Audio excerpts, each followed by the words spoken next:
மயிலாடுதுறை மாவட்டம் சீர்காழி அடுத்து திருநாங்கூர் மற்றும் அதனை சுற்றியுள்ள பகுதிகளில் 108 வைணவ திவ்ய தேசங்களில் நாங்கூர் ஸ்ரீ நாராயண பெருமாள், அரிமேய விண்ணகரம், ஸ்ரீ குடமாடு கூத்தர், ஸ்ரீ செம்பொன்னரங்கர், ஸ்ரீ பள்ளிகொண்ட பெருமாள், ஸ்ரீ வண்டு புருடோத்தம பெருமாள், ஸ்ரீ வைகுந்தநாதன், திருவெள்ளக்குளம் ஸ்ரீ அண்ணன் பெருமாள், திருமேனிக்கூடம் ஸ்ரீ வரதராஜ பெருமாள், கீழச்சாலை ஸ்ரீ மாதவ பெருமாள், பார்த்தன்பள்ளி ஸ்ரீ பார்த்தசாரதி பெருமாள், காவாளம்பாடி கோபாலன் ஆகிய 11 திவ்ய தேச கோவில்கள் அமைந்துள்ளன.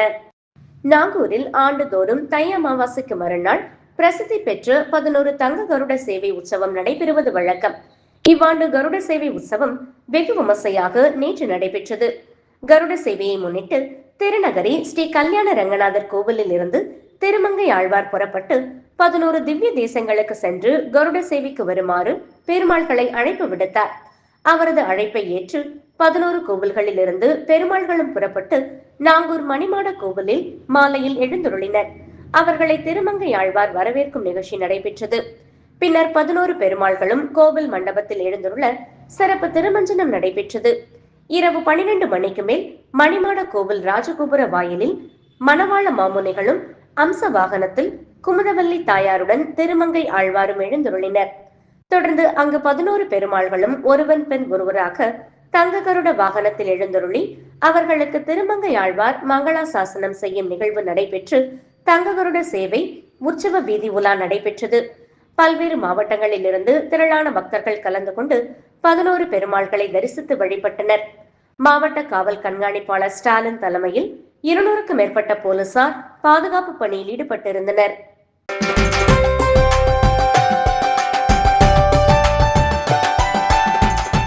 தை மாதம் 2ஆம் நாளன்று இரவு திருவண்ணாமலை திருவுடல் தெருவில் அண்ணாமலையார், உண்ணாமுலை அம்மன் ஆகியோர் ஊடல் கொண்ட நிகழ்வு நடைபெற்றது. இதில் ஏராளமான பக்தர்கள் பங்கேற்றனர். இந்த திருவுடல் நிகழ்வில் அண்ணாமலையாருடன் ஊடல் கொண்ட உண்ணாமுலை அம்மன் தனியாக அண்ணாமலையார் கோவிலுக்கு சென்று விடுவார்.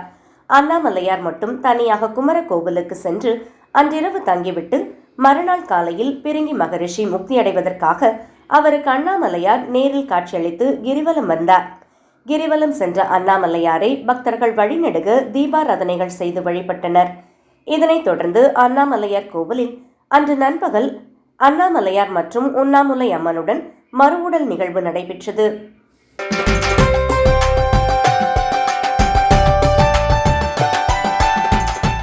திருநெல்வேலி மாவட்டம் நாங்குநேரியில் 108 திவ்ய தேசங்களில் ஒன்றான ஸ்ரீ வானமாமலை பெருமாள் திருக்கோவில் அமைந்துள்ளது.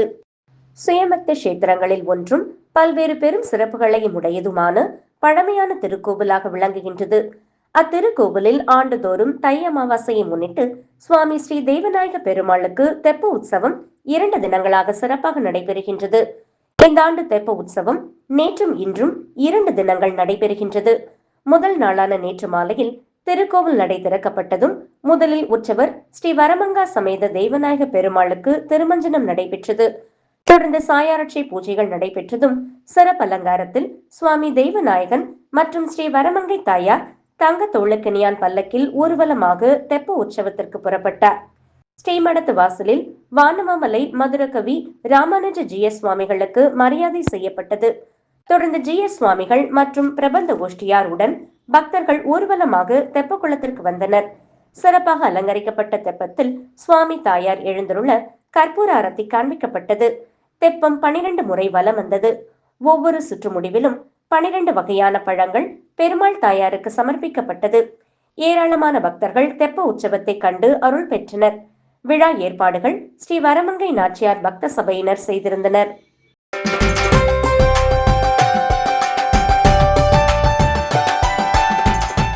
தென்காசி மாவட்டம் மேலகரத்தில் ஸ்ரீ கோபாலகிருஷ்ண சுவாமி பஜனை சபா கடந்த 80 வருடங்களாக சிறப்பாக நடைபெற்று வருகிறது. அப்பகுதியில் ஆன்மீக விழாக்கள், தனுர்மாத பஜனை, இந்திர விழாவை போன்று ஆண்டுதோறும் சிறப்பாக நடத்தப்படுகிறது. அதன் ஒரு நிகழ்வாக கடந்த 16/1/2025 அன்று தனுர்மாத பஜனை ஆரம்பிக்கப்பட்டு இன்றுடன் நிறைவு பெற்றது. இதனை ஒட்டி தினமும் காலை பஜனை குழுவினரின் வீதியில் நாம சங்கீர்த்தனம், பஜனை மடத்தில் திவ்யமங்கள பஜனையும் நடைபெற்றது. நிறைவு நாளான இன்று அதிகாலை கோபூஜையுடன் ஆரம்பிக்கப்பட்டது. தொடர்ந்து சுகாசினி பூஜை நடைபெற்றது. அதனைத் தொடர்ந்து பட்டாச்சாரியார்கள் ரவி மற்றும் ஸ்ரீ ஹரிஹர கிருஷ்ண பாகவதர் தலைமையில் உஞ்சவிருத்தி நடைபெற்றது. அதனைத் தொடர்ந்து மேலகரம் குளத்துமணி பாகவதர் தலைமையில் ராதா கல்யாண மகோத்சவம் சிறப்பாக நடைபெற்றது. இதற்காக கிராம மகாஜனங்கள் பல்வேறு சீர்வரிசை பொருட்களுடன் ஊர்வலமாக பஜனை மண்டலிக்கு எழுந்துருளினர். அதனைத் தொடர்ந்து திவ்யநாம சங்கீர்த்தனம் நடைபெற்றது. தொடர்ந்து ராதைக்கும் கிருஷ்ணருக்கும் கோத்திர பிரபாகம் கூறி பக்தர்களின் ஆரவாரத்துடன் திருமங்கல்ய தாரணம் நடைபெற்றது.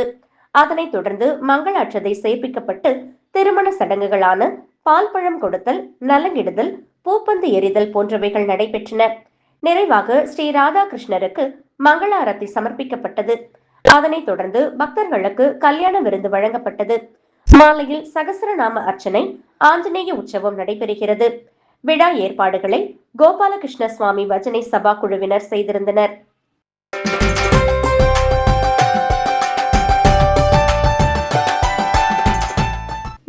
திவ்ய தேசங்களில் பாண்டிய நாட்டு திருப்பதியும் 5 சுயமைத்த கஷேத்திரங்களில் ஒன்றான வானமாமலை என்ற நாகநெறியில் ஸ்ரீ தோத்தாத்ரிநாதர் திருக்கோவில் அமைந்துள்ளது. உற்சவர் ஸ்ரீ வரமங்கா சமேத தெய்வநாயக பெருமாள், ஸ்ரீ வரமங்கை தாயார் திருமலையிலிருந்து வானமாமலை 1வது ஜீயரான பொன்னடிக்கால் சுவாமிகளால் எழுந்துருளப்பட்டது. தைக்கணு உற்சவமும் தீர்த்தவாரியும் ஸ்ரீமத் பரமஹம்சத்யாதி மதுரகவி ஸ்ரீ வானமாமலை ராமானுஜ ஜீய சுவாமிகள் அனுகிரகத்துடன் சிறப்பாக நேற்று நடைபெற்றது. கணுப்பொடி என்பது பெண்கள் தங்களது பிறந்த இல்லத்திற்கு வந்து உடன் பிறந்தவர்களை கண்டு பேசி ஆனந்தித்து சிறப்பாக வாழ வேண்டி பெருமாளிடம் பிரார்த்தனைகள் செய்து அவர்களின் ஆசிகளை பெற்று மகிழும் நாளாகும். இந்த ஆண்டு கனு உற்சவம் கடந்த 6 தினங்களாக காலையில் தைலக்காப்பு உற்சவம் மற்றும் மாலையில் பத்தி உலாவும் நடைபெற்றது. 7ஆம் திருநாளான நேற்று காலையில் ஸ்ரீ வரமங்கா சமேத தெய்வநாயக பெருமாளுக்கு சிறப்பு தைலக்காப்பு திருமஞ்சனம் நடைபெற்றது. தொடர்ந்து பல்லக்கில் பெருமாளும் தாயாரும் ஏரிக்கு எழுந்தருளினர். அங்கு பெருமாள் தாயாரை கைத்தலத்தில் எழுந்தருள செய்து ஜிஎஸ் சுவாமிகளின் முன்னிலையில் தீர்த்தவாரி நடைபெற்றது. பின்னர் திருக்கோவிலுக்குள் எழுந்தருளிய பெருமாள் தாயாருக்கு சிறப்பு அலங்காரம் செய்யப்பட்டு ஜிஎஸ் சுவாமிகளுக்கு மாலை மரியாதை செய்யப்பட்டது. இதில் திரளான பக்தர்கள் கலந்து கொண்டு புனித நீராடினர்.